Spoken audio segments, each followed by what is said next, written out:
subscribe my YouTube channel Sahaj Bodh. Like, share and subscribe. ज्ञानेश्वरीची अवीट गोडी चाखू इच्छिणाऱ्या सर्व श्रोत्यांना आमचा नमस्कार. सर्व श्रोत्यांनी पूर्ण चित्त एकवटून ध्यानस्थ बसून डोळे मिटून शांतपणे ज्ञानेश्वरीच्या ओव्यांचा आस्वाद घ्यावा ही नम्र विनंती. अध्याय पहिला, अर्जुन विषाद योग. ओवी क्रमांक 51. या ओवीपासून भगवद्गीतेचे वर्णन केले आहे. ना तरी शब्द ब्रह्मादी मथिले या व्यास बुद्धी निवडिले निरवधी नवनीत हे. व्यासांनी श्रुती स्मृतिरूप समुद्राचे बुद्धिरूपी रवीने मंथन करून गीतारूप अवर्णनीय नवनीत काढले. मग ज्ञानाग्नी संपर्के कडसिले विवेके पद आले परिपाके आमोदासी. मग हे भगवद्गीतेचे नवनीत ज्ञानाग्नीची आस देऊन विवेकाचा कड देऊन पक्व झाल्यावर त्याचे शुद्ध खमंग साजूक गीतारूप तूप झाले. जे अपेक्षिजे विरक्ती सदा अनुभविजे संती सोहम भावे पारंगती रमिजे जेथ.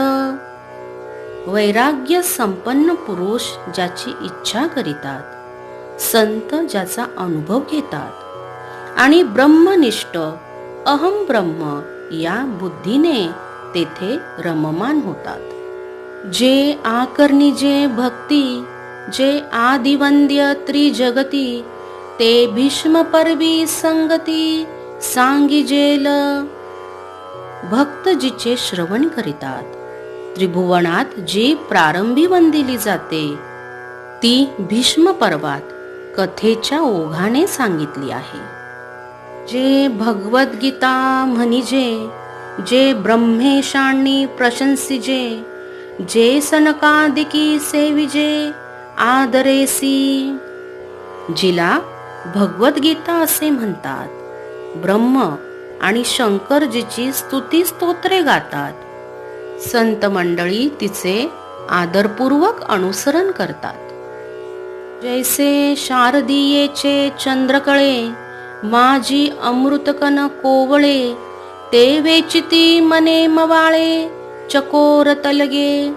म्हणजे ज्याप्रमाणे शरद ऋतूतील चंद्रकिरण मधील लहान कोवळे कोवळे अमृतकण चकोराची पिल्ले हळुवार मनाने वेचून घेतात, तिया परी श्रोता अनुभवावी हे कथा अति हळुवारपण चित्ता आणुनिया. म्हणजे त्याप्रमाणे श्रोत्यांनी अतिशय मृदू मनाने ही कथा अनुभवावी. हे शब्दे विन संवादिजे इंद्रिया नेनता भोगिजे बोलादी झोंबिजे प्रमेयासी. शब्दांच्या आधाराविना हिची चर्चा करावी, मनात हिचे चिंतन करावे. यांच्या नकळत हळुवारपणे हिचा अनुभव घ्यावा आणि बोल कानी पडण्यापूर्वीच तिच्यातील तत्व सिद्धांताचा आशय आकलन करावा. जैसे भ्रमर परागू नेती परी कमळदळे नेनती तैसी परी आहे सेविती ग्रंथीये. म्हणजे कमळातील पुष्परेणू भ्रमर घेऊन जातात, परंतु ते नेल्याची गंधवार्ता कमळाच्या पाकळ्यांना नसते. या ग्रंथाचा आस्वाद घेण्याची अशी रीत आहे. आपुला ठाओ न सांडिता आलिंगिजे चंद्रू प्रगटता हा अनुरागो भोगिता कुमुदिनी जाणे. किंवा चंद्रोदय झाल्याबरोबर आपले स्थान न सोडता चंद्रविकासी कमलिनी प्रफुल्ल होऊन त्याला आलिंगन देते. हे प्रेम सौख्य अनुभवण्याचे कौशल्य तीच जाणते. ऐसे निगंभीरपणे स्थिरावलेनी अंतःकरणे, आथिला तोची जाणे मानू ये. तेव्हा अशा प्रकारे गंभीर वृत्तीने अविचल अंतःकरणाने संपन्न झालेले हे गीता तत्व आपण जाणू शकतो.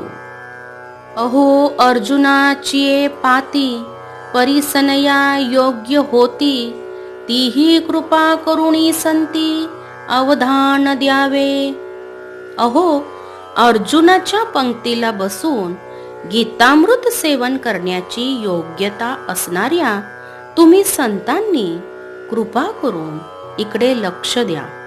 हे सलगी म्या म्हणितले, चरणा लागोणी विनविले, प्रभू सखोल हृदया पुले म्हणूनिया.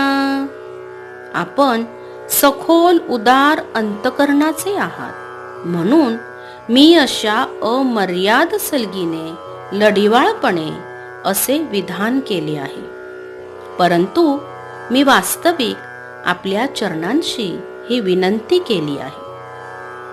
जैसा स्वभाव माय बापांचा, अपत्य बोले जरी बोबडी वाचा, तरी अधिकची तयाचा संतोषाथी.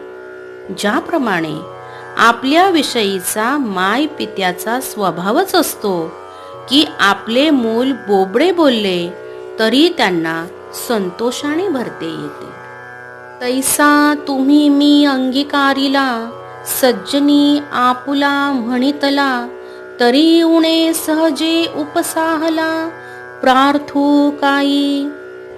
याप्रमाणे तुम्ही संतजनांनी माझा स्वीकार केला आहे, मला आपले म्हटले आहे, तेव्हा माझे जे उणे असेल ते सहन करून घ्यायलाच त्यासाठी तुम्हाला प्रार्थना कशाला. परी अपराधुतो आणिक आहे, जे मी गीतार्थू कवळू पाहे, ते अवधारा विनवूल आहे म्हणून या. परंतु माझा अपराध वेगळा आहे. मी गीतेचा अर्थ आकलन करण्याचे धारिष्ट करीत आहे आणि त्याकडे तुम्ही लक्ष द्यावे म्हणून विनंती करीत आहे. हे अनावर न विचारिता, वायाची धिवसा उपनला चित्ता, येरवी भानुतेजी काय खद्योता शोभा आथी. हे गीतार्थाचे काम आवरण्याला कठीण आहे, याचा विचार न करिता तो स्पष्ट करण्याचे साहस व्यर्थपणे माझ्या मनात निर्माण झाले आहे. सूर्याच्या तेजापुढे काजव्याचे तेज ते काय पडणार. की टिटिभू चांचुवरी, माप सूर्ये सागरी, मी नेन तू तयापरी प्रवते येथ. किंवा टिटवीने समुद्र कोरडा करण्यासाठी आपल्या सोचीने त्यातील पाणी उपसण्याचा प्रयत्न करावा, त्याप्रमाणे अजानपणे मी गीतार्थ सांगण्यास प्रवृत्त झालो आहे. ऐका आकाश गिवसावे, तरी आणिक त्याहुनी थोर हो आवे, म्हणूनी अपाडू हे आघवे निर्धारिता. असे पहा की आकाशाला आकळून घ्यायचे असेल तर आकाशाहून थोर व्हायला पाहिजे, म्हणून माझे हे प्रयत्न अवघड आहेत. या गीतार्थाची थोरी स्वये शंभू विवरी, जेत भवानी प्रश्नो करी चमत्कारोणी. या गीतार्थाची थोरवी एवढी आहे की त्याच्या सखोलपणाविषयी भगवान शंकर सतत चिंतन करतात. याचे आश्चर्य वाटल्याने पार्वतीने त्यांना प्रश्न केला की तुम्ही सतत कशाविषयी चिंतन करिता. ते त हरू म्हणे नेनिजे, देवी जैसे का स्वरूप तुझे, तैसे हे नित्य नूतन देखिजे गीता तत्व. तेव्हा भगवान शंकर म्हणाले, देवी, तुझ्या स्वरूपाप्रमाणे हे गीता तत्व गहन आणि नित्य नूतन आहे. हा वेदार्थ सागरू, जया निद्रिताचा घोरू, तो स्वये सर्वेश्वरू, प्रत्यक्ष अनुवादला. सागराप्रमाणे अमर्याद असा वेदांचा अर्थ म्हणजे योग निद्रा लागलेल्या सर्वेश्वराचे घोरणे आहे. त्या ईश्वराने प्रत्यक्ष सांगितलेले हे गीता रहस्य आहे. ऐसे जे अगाध, जेथ वेडावती वेद, तेथ अल्पमी मतिमंद काय होय. असे हे गीतार्थाचे अमर्याद काम. जेथे वेदाचीही मती कुंठित झाली, तेथे मंद अल्पबुद्धी माझा काय पाड लागणार. हे अपार कैसेनी कवळावे, महातेज कवने धवळावे, गगनमुठी सुवावे, मशके केवी. या अमर्याद गीता तत्वाचे कसे आकलन करावे. या महातेजाला कोण उजळू शकेल. चिलटाने संपूर्ण आकाश आपल्या मुठीत कसे ठेवावे. परी एथ असे एकू आधारू, तेनेची बोले मी सधरू, जे सानुकूळ श्री गुरु ज्ञान देवो म्हणे. तथापि अशा स्थितीत मला श्री गुरु निवृत्तीनाथ अनुकूल आहेत आणि त्याच एकमेका आधाराचा आश्रय करून मी धीटपणाने बोलत आहे असे ज्ञानदेव म्हणतात. एरवी तरी मी मूर्खू, जरी जाहला अविवेकू, तरी संत कृपा दीपकू सोजबळू असे. एरवी तसा मी अज्ञानीच आहे. जरी माझ्या हातून ही अविचाराची गोष्ट घडत असली तरी संत कृपा प्रसादाचा दिवा माझ्या पुढे लखलखीतपणे स्पष्ट जळत आहे. लोहांचे कणक होये, हे सामर्थ्य परीसीच आहे, की मृतही जीवितला आहे अमृत सिद्धी. लोखंडाचे सोने होते, परंतु ते करण्याचे सामर्थ्य केवळ परिसामध्ये आहे. मृत झालेल्यांमध्ये चैतन्य आणणे हे केवळ अमृतालाच शक्य आहे. जरी प्रगटे सिद्ध सरस्वती, तरी मुकया आथी भारती, येथ वस्तू सामर्थ्य शक्ती नवलकाई. प्रत्यक्ष सरस्वती प्रसन्न होईल तर तिच्या अनुग्रहाने तर मुक्यालाही बोलता येईल. हे केवळ वस्तूचे सामर्थ्य आहे. त्यामुळे त्याला शक्ती प्राप्त झाली, यात नवलते काय. जयाते कामधेनू माये, तयासी अप्राप्य काही आहे, म्हणून मी प्रवर्तोला आहे ग्रंथी ये. कामधेनू ही ज्याची आई आहे त्याला कसले उणे असणार. म्हणूनच मी हा ग्रंथ रचण्याचे काम करण्यास सिद्ध झालो आहे. न्यूनते पुरते, अधिकते सरते, करुणी घ्यावे हे तुमते विनवितू असे. तरी यात जर काही उणे असल्यास ते पूर्ण करून घ्यावे, अधिक असल्यास उचित करून घ्यावे, अशी माझी तुम्हा श्रोत्यास विनंती आहे. आता देई जो अवधान, तुम्ही बोलविल्या मी बोलेन, जैसे चेष्टे सूत्राधीन दारू यंत्र. आता आपण इकडे लक्ष द्यावे. ज्याप्रमाणे लाकडाची कळसूत्री बाहुलीचे चलनवलन तिला नाचविणाऱ्या सूत्रधाराच्या स्वाधीन असते, त्याप्रमाणे मी तुम्ही साधू संत बोलायला लावाल तसेच बोलेन.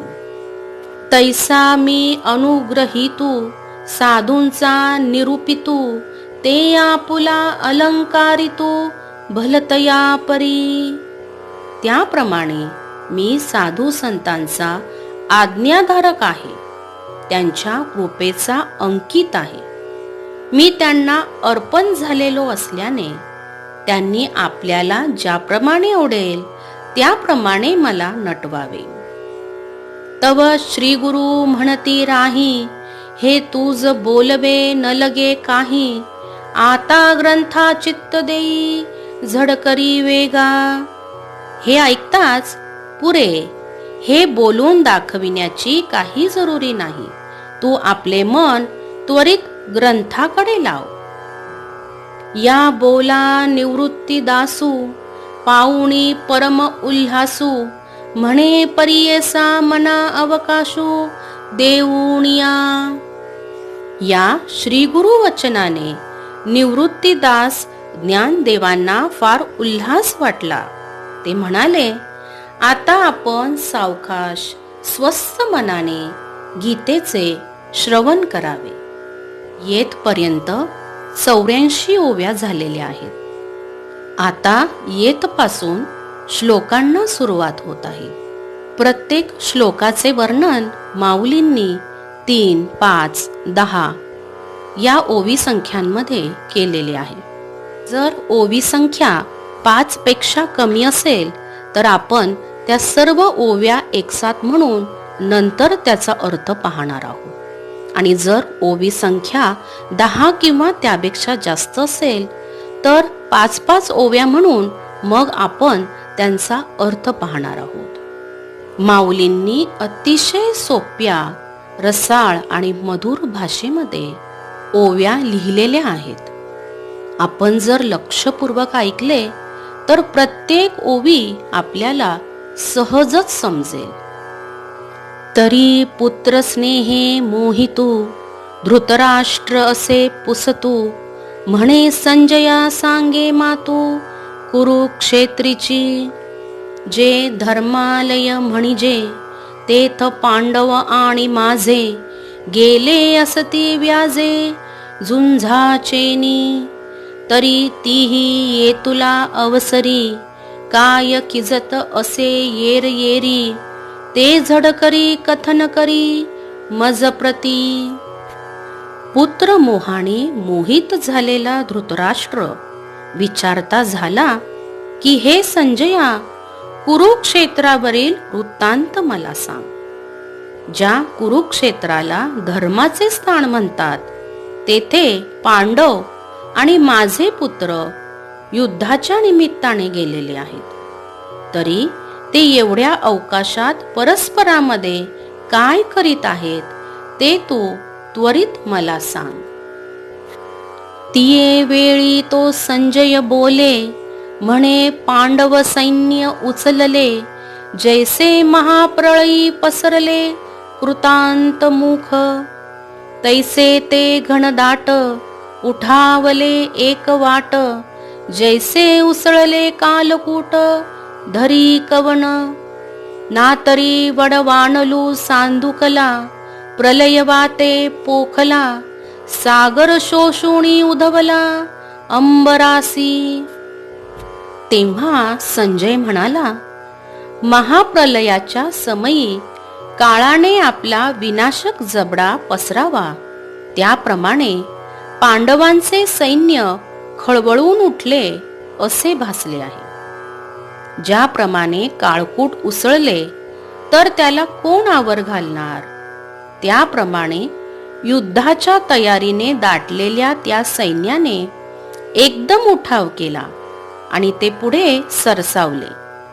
किंवा वडवानल म्हणजे समुद्रात अग्नी पेटला, प्रलयकालीच्या महावायूने पुष्ट झाला तर समुद्र आटवून आकाशाला भिडता. तैसे दळ दुर्धर नानाव्यूही परिकर. अवगमले भयासूर तिये काळी. ते देखिले या दुर्योधने अव्हेरिले कवणे माने. जैसे न गणिजे पंचानने गजघटांते. मग द्रोणापासी आला तया ते म्हणे हा देखिला. कैसा दळभारू चलला पांडवांचा. गिरी दुर्ग जैसे चालते तैसे विविध व्यूह संभवते, हे रचिले आथी बुद्धिमंते द्रुपद कुमरे. जो का तुम्ही शिक्षा पिला, विद्या देऊनी कुरुठा केला, तेने हा सैन्य सिंह पाखरीला देख देख. त्याप्रमाणे ते नाना प्रकारच्या सैन्य रचनेने सुसंबंध बनलेले अजिंक्य अनावर सैन्यदल सज्ज परंतु भयंकर भासले. परंतु हत्तीच्या कळपाला सिंह मुळीच भीक घालत नाही. त्याप्रमाणे दुर्योधनाने पांडवांच्या सैन्याला तिरस्काराने पाहिले. नंतर दुर्योधन द्रोणाचार्यांजवळ येऊन म्हणाला, पांडवांच्या सेना समूहाने कसा उठाव केला आहे ते पाहिले का? त्यांच्या सैन्य दलाचे निरनिराळे व्यूह म्हणजे हालते चालते डोंगरी किल्लेच. बुद्धिमान द्रुपदपुत्र जो धृष्टद्युम्न त्याने हे रचिले आहे. ज्याला तुम्ही शिकविले, युद्धविद्या देऊन शहाणे केले, त्याने हा सेनेचा सागर कसा पसरून टाकला आहे. आणि काही असाधारण जे शस्त्रास्त्री प्रवीण, जे क्षात्रधर्मी निपुण वीर आहाती, जे बळे प्रौढी पौरुषे भीमार्जुना सारिखे, ते सांगे न कौतुके प्रसंगेची. एथ युयुधानु सुभटू आला असे विराटू, महारथी श्रेष्ठू द्रुपदवीरू. आणखी जे शस्त्रास्त्रात निपुण, क्षात्र धर्मात दक्ष महान वीर आहेत, जे सामर्थ्याने थोरविने आणि पुरुषार्थाने भीमार्जुनासारखे आहेत, त्यांची नावे प्रसंग आला आहे म्हणून सांगतो. येथे श्रेष्ठ योद्धा युयुधान आणि विराट आणि महारथी वीर द्रुपद आले आहेत. चेकितान दृष्टकेतू काशीश्वरी विक्रांतू, उत्तमोजा नृपनाथू शैब्य देख. हा कुंती भोजू पाहे, एत युधामन्यू आला आहे, आणि पुरुजितादी राय हे सकळ देखे. हा सुभद्रा हृदय नंदनू, जो अपरू नवा अर्जुनू, तो अभिमन्यू म्हणे दुर्योधनू देखे द्रोणा. आणि कही द्रौपदी कुमर, हे सकळही महारथी वीर, मितीने निजे परी अपार मिनले असती. चेकितान दृष्टकेतू, पराक्रमी वीर काशीराज, उत्तमौजा राजेश्वर शैब्य हे देखील येथे आले आहेत. तसाच हा पहा, येथे कुंतीभोज, येथे युधामन्यू आणि इकडे पुरुजितादी इतर राजे आहेत. दुर्योधन द्रोणाचार्यांना सांगतो, आचार्य पहा, सुभद्रेच्या अंतःकरणाला आनंद देणारा आणि थेट अर्जुनासारखाच दिसणारा अभिमन्यू पहा. याशिवाय द्रौपदीचे पुत्र आणि इतर सारे वीर महारथी इतके आहेत की ज्याची गणती करता येत नाही, ते सर्व येथे जमले आहेत. आता आमुचा दळी नायक, जे रूढ वीर सैनिक, ते प्रसंगे आईक सांगी जती. उद्देशे एक दोनी, जाई जती बोलोनी, तुम्ही आदी करुणी मुख्य जे जे. हा भीष्म गंगा नंदनू, जो प्रताप तेजस्वी भानू, रिपुगज पंचाननू कर्णवीरू. आता आमच्या सैन्यातील प्रमुख जे सुप्रसिद्ध शूर महायोद्धे आहेत, ते प्रसंग आला म्हणून सांगतो, ऐका. तुमच्यासारखे जे प्रथम श्रेणीचे मुख्य वीर आहेत, त्या सर्व योद्ध्यांची कल्पना येण्याकरिता केवळ संक्षेपाने उल्लेख करतो. हे गंगापुत्र भीष्म पितामह, त्यांच्या पराक्रमाचे तेज सूर्यासारखे आहे आणि शत्रुरूपी हत्तींना सिंहासारखा वाटणारा हा वीर पराक्रमी कर्ण आहे. या एकेकाचे नि मनोव्यापारे, हे विश्व होय संहरे, हा कृपाचार्य न पुरे एकलाची. एथ विकर्ण वीरू आहे, हा अश्वत्थामा पैल पाहे, याचा अडदरू सदा वाहे कृतांतु मनी.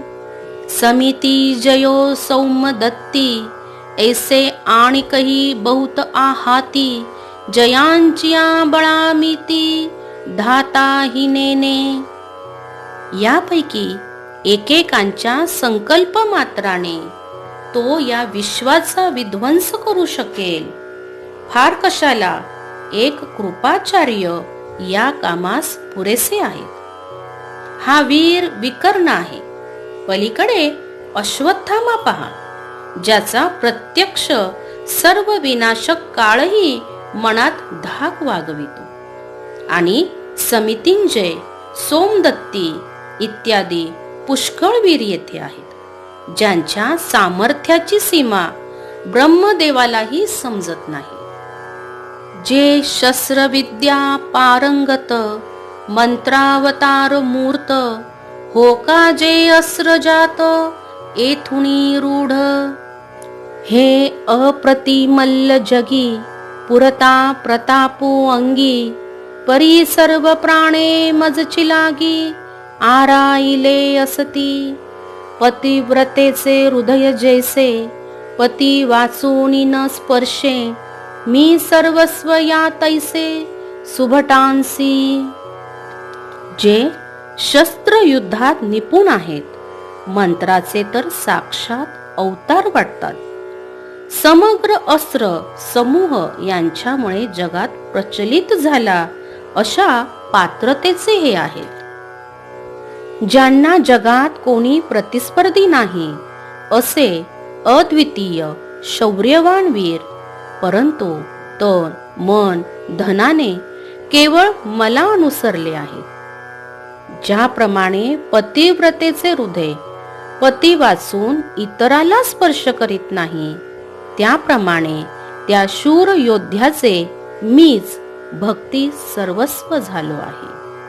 आमुचिया काजाचे निपाडे, देखती आपुले जीवित थोकडे, ऐसे निरवधी चोखडे स्वामी भक्त.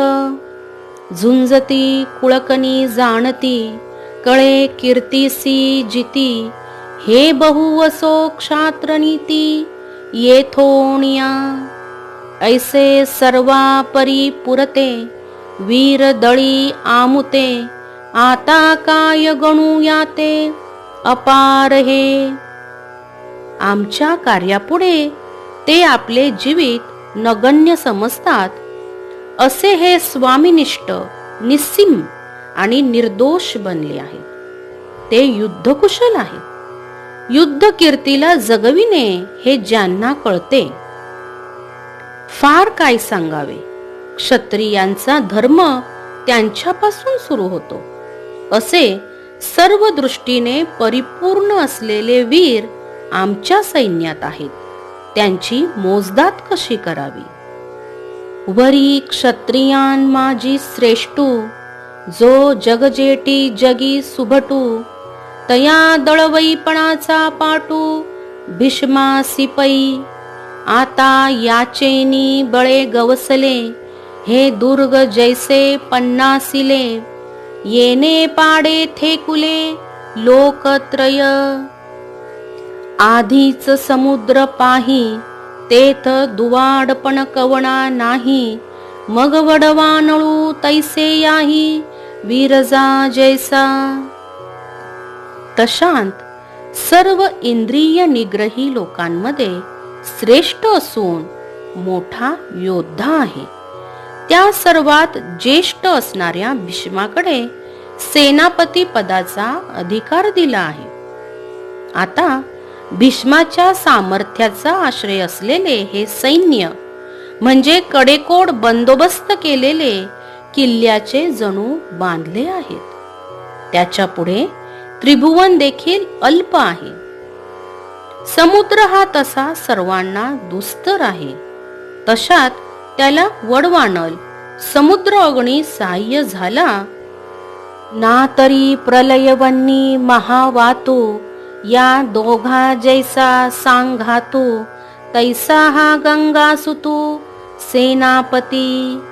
आता येनेसी कवने भिडे हे पांडव सैन्य कीर थोडे ओई चलेनी पाडे दिसत असे वरी भीमसेन बेथू तो जाहला असे सेना नाथू ऐसे बोलोनी हे मातू सांडिली तेने.